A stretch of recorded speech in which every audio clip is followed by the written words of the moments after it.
Bom, a questão trata de um dispositivo de um automóvel em que existe em todos os automóveis um dispositivo chamado diferencial. O que é isso? Vamos olhar essa figura que nós temos aqui. Nós temos a figura de um eixo das rodas, tá? Pode ser só o eixo dianteiro ou o eixo traseiro. Bom, esse eixo que vocês estão vendo aqui desenhados, eles têm uma bolinha aqui no meio. E essa bolinha aqui no meio, ela é chamada de diferencial.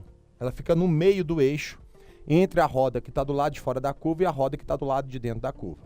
A roda que está do lado de fora, eu vou chamar de roda 2. A roda que está do lado de dentro, eu vou chamar de roda 1. Bom, a roda 2, a gente pode perceber que ela está por fora da curva.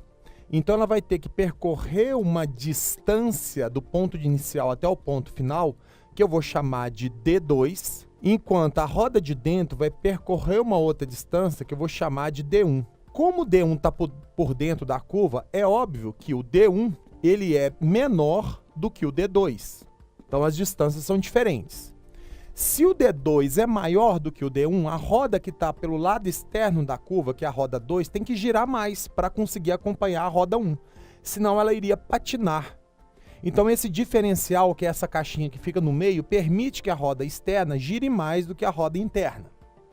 Aí, na questão, ele fala que o carro tem uma largura de 1,8 metros. É claro que essa largura do eixo, então, está valendo 1,8 metros, ok? Bom, e aí a gente percebe que descreve uma curva em que o raio externo vale 18 metros. Então, essa distância que vai do centro da curva até a roda externa tem 18 metros. É claro, então, que a roda interna tem 18 menos 1,8 metros, que é o valor de 16,2 metros, ok? Bom, então o que ele fala? A razão, ele quer saber exatamente a razão entre as frequências angulares da roda interior e exterior à curva. Como é que a gente vai fazer isso? Frequência angular, na verdade, é a velocidade angular, tá? É o ômega. Qual a relação que a gente tem da velocidade angular com a velocidade escalar de cada roda?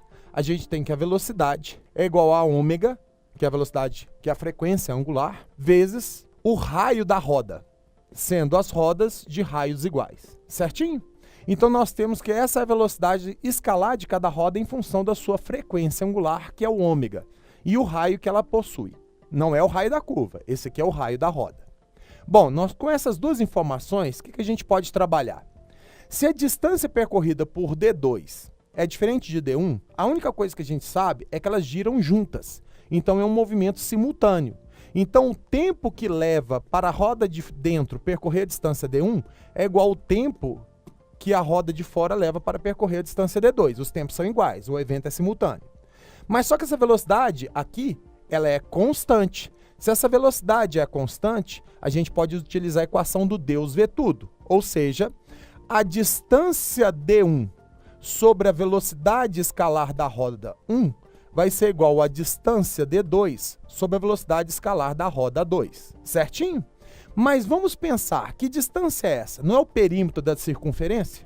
A gente sabe da matemática que o perímetro de uma circunferência, chamado de C, vai ser igual ao valor do θ, que é o ângulo de abertura, vezes o raio que você tem do setor circular, onde θ, então, seria este valor angular aqui, na curva, tá?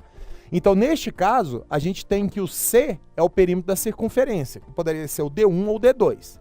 Então, o que a gente pode fazer? A gente pode substituir o D1 por θ vezes R1. E a velocidade V1 por ômega1, que é a frequência angular da roda 1, vezes o raio da roda, que eu vou chamar de RR, é o raio da roda, ok? Em contrapartida, a gente pode escrever também que o mesmo θ está para o perímetro da circunferência da roda de externa, que é a roda que percorreu a distância D2. Então, a gente tem que o θ, a abertura angular é a mesma, vezes o raio da curva externa, que é o R2, que vale 18 metros, inclusive, para a velocidade angular 2, vezes o raio da roda, que eu vou chamar de RR. Assim sendo, a gente pode fazer a seguinte simplificação. O θ com θ, o raio da roda com o raio da roda. Onde a gente vai ter, então, o raio R1 estará para a frequência angular ômega1, assim como o R2 estará para a frequência angular ômega 2. Bom, mas quem é o raio R1? Raio R1 é o raio interno, que seria o valor de 18 menos 1,8. Então, vamos colocar aqui 18 menos 1,8, que é o raio externo menos o eixo, dividido pela velocidade angular 1, que é a frequência angular. Assim como o raio R2, que é o raio externo, portanto 18 metros, estará para a frequência angular da roda de fora. E como ele está querendo a razão da roda interior e exterior, então primeiro ele quer a razão da roda ômega 1 sobre ômega 2. O que implica, então, que ômega 1 sobre ômega 2 vai ser igual a 16,2 dividido por 18. Essa razão é igual a 0,9. Gabarito letra C.